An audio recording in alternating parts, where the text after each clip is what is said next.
Assalamualaikum warahmatullahi wabarakatuh. Selamat pagi teman-teman dimanapun Anda saat ini sedang berada. Berjumpa lagi dengan saya Arif RH.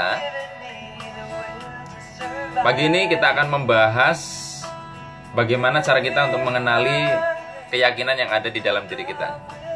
Atau kita bisa mengecek sebenarnya kita meyakini sesuatu hal atau tidak. Saya berikan contoh paling sederhana untuk lebih mudahnya. Jadi pernah di suatu kelas beberapa kali sih saya menanyakan hal ini, yaitu saya tanya siapa di antara Anda yang tidak percaya, tidak meyakini adanya hantu, dan ada beberapa orang yang mengangkat tangan. Nah, saya tanya kepada salah satu di antara beberapa itu, betulan tidak percaya atau tidak yakin dengan hantu? Oh enggak percaya. Nah, ketika kita bertanya seperti itu, maka belum tentu itu adalah ekspresi dari apa yang dia yakini. Maka saya ubah pertanyaannya. Berani nggak Anda tidur di kuburan 3 malam sendirian? Ketika pertanyaannya diubah begitu, dia bilang, waduh Pak, nggak berani gitu ya. Nah, kita bisa lihat bahwa sebenarnya dia meyakini. Tapi di awal dia merasa tidak meyakini itu. Berarti kalau muncul perasaan yang misalkan dalam kasus tadi adalah perasaan takut, berarti sesungguhnya dia meyakini bahwa hantu itu ada. Nah, jadi salah satu cara sederhana untuk memahami apa yang kita yakini adalah dengan mengenali perasaan yang muncul dari dalam diri kita. Nah, tentunya kita bisa kaitkan dengan topiknya apa dulu. Tapi kalau yang jelas adalah ketika perasaan kita enak, maka sangat mungkin keyakinan, apa yang kita yakini support dengan apa yang kita katakan tadi. Ya, misalnya tadi dikatakan, saya tidak takut hantu. Terus, berani nggak tidur di kuburan 3 malam? Oh, berani Pak. Takut? Enggak. Ya, asal dia jujur, betul-betul tidak takut.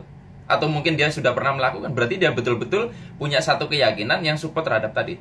Tapi ketika keyakinan itu tidak support, ya tadi di pertanyaan awal dia mengatakan tidak takut hantu. Tetapi ketika ditanya berani nggak tidur di kuburan, dia takut. Berarti ada keyakinan yang sebenarnya tidak support terhadap yang pertama kali dia katakan. Nah, seringkali dalam hidup kita begitu. Kita merasa bahwa apa yang kita inginkan dalam hidup itu adalah sesuatu hal yang kita yakini juga. Beberapa kali kok saya nanya, apa cita-citamu?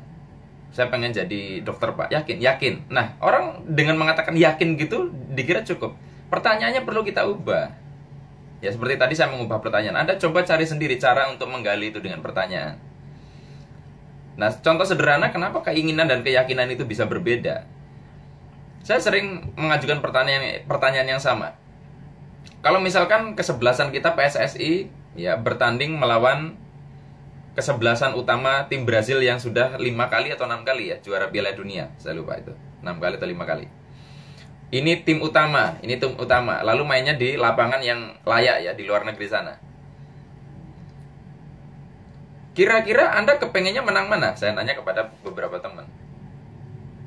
Dan ya kebanyakan karena mereka orang Indonesia, dia kepengennya tim PSSI yang menang dong.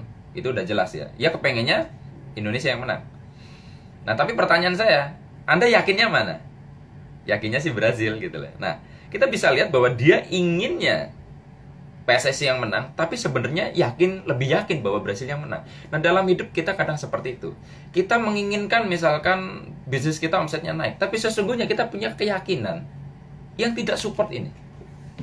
Nah, cermati emosi-emosi yang ada di dalam diri kita. Jika muncul perasaan-perasaan tidak nyaman, ya perasaan-perasaan yang kurang enak, itu adalah tanda bahwa ada keyakinan kita yang mensabotase apa yang kita mau tuju. Apakah saya terus sudah terbebas dari hal-hal gitu? Enggak. Masih banyak saya ngamatin ketika satu hal muncul rasa takut, rasa cemas, berarti ada keyakinan yang di dalam diri saya yang nggak support. Nah, begitu teman-teman semua ya. Mudah-mudahan tema yang kita bahas pada pagi ini bisa bermanfaat buat Anda. Dengan mengenali rasa, kita bisa mengenali apa yang kita yakini yang ada di dalam diri kita. Saya akhiri, billahi taufik wal hidayah. Wassalamualaikum warahmatullahi wabarakatuh. See you.